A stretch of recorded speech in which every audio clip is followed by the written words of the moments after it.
Hare Krishna everyone, hi I am Parki and welcome back to our YouTube channel. तो हम discuss कर रहे थे स्टैटिक्स के क्वेश्चन जो कि 2019 पेपर 3 में आए हुए। आगे क्वेश्चंस कंटिन्यू करते हैं। ओके, तो चलिए देखते हैं क्वेश्चन क्या है।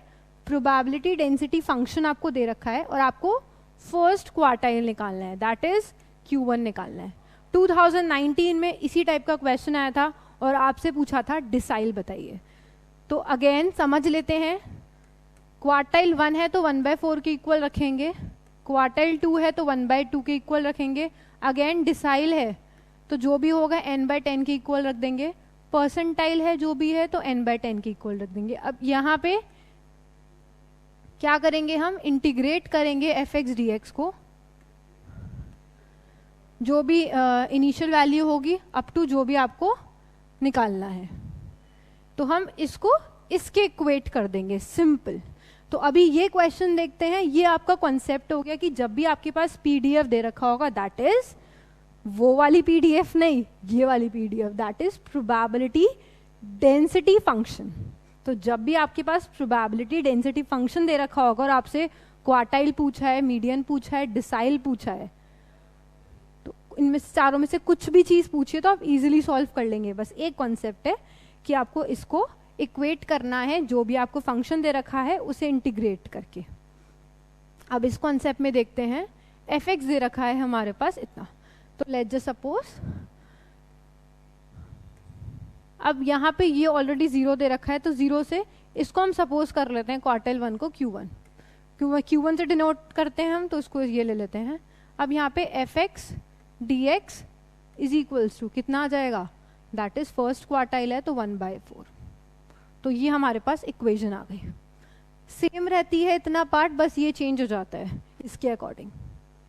Okay, now how we will solve it. हमारे पास दे रखा है π/10, π/10 sine πx/5 dx is equals to 1/4।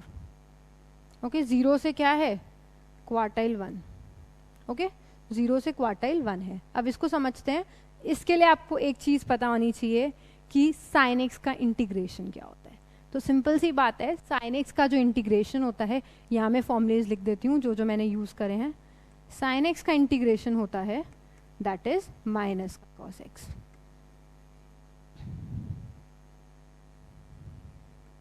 यहाँ पे dx भी लगा देते हैं। तो साइन एक्स का इंटीग्रेशन होता है माइनस का कॉस एक्स। तो अगेन यहाँ पे क्या होगा, π/10 तो बाहर आ जाएगा, साइन एक्स का क्या हो जाएगा, cos πx/5 and that was minus का। तो इसका मल्टीप्लाई इससे माइनस का। एक चीज और आएगी, एक चीज समझिएगा, अगर मैं बात कर रही हूं यहाँ पे जो भी है 3x, let's just suppose cos 3x है, तो cos का साइन तो होगा ही होगा, और जो भी यहाँ पर है उससे हम डिवाइड कर देते हैं। तो अगेन यहाँ पे x के साथ क्या है, π/5, तो हम π/5 से डिवाइड कर देंगे। तो डिवाइड करेंगे तो वो रेसिप्रोकल हो जाएगा, दैट इज 5/π। तो अगेन यहाँ पे पाई से पाई कैंसिल हो जाएगा, यहाँ पे 1/2 आ जाएगा।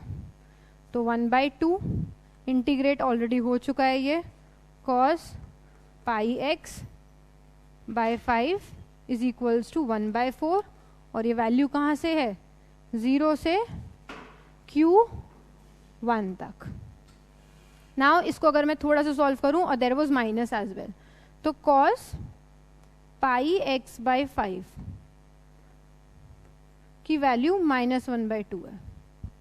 अब बात आती है, इतना हमने सॉल्व कर लिया, अब इसमें एक चीज और हम समझेंगे कि ये -1/2 कॉस की वैल्यू कब होती है, ये बहुत इंपॉर्टेंट है। अगर मैं यहाँ पे डायरेक्टली सॉल्व करूं या फिर सबसे बेस्ट है, आपको नहीं आता, आप नहीं समझ पा रहे, आप यहाँ से पुट कर लीजिए, वैल्यूज पुट करके देख लीजिए जिससे आंसर आ जाए। 10/3 अगर हम यहाँ पुट करते हैं तो समझिए 10/3 अगर मैं पुट करती हूँ यहाँ पे, तो दैट इज cos π10/3 इंटू 5, तो दैट इज 5 2 10, तो कितना आ जाएगा 2π/3। अब समझिएगा एक चीज और इसमें कॉन्सेप्ट, 2π/3 का मतलब क्या है? 2π/3 को मैं क्या लिख सकती हूँ? दैट इज cos 2π/3 हमारे पास आ गया। cos 2π/3 है तो मैं cos 2π/3 को क्या लिख सकती हूँ? That is pi minus π/3।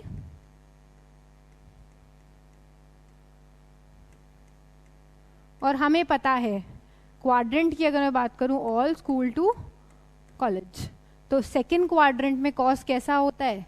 That is negative.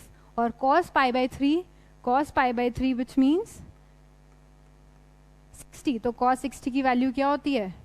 That is 1/2। तो आंसर यहाँ पे सेटिस्फाई कर रहा है। आपको थोड़ा सा इस क्वेश्चन में टिग्नोमेट्री और इंटीग्रेशन के कुछ फॉर्मूलेज आने चाहिए।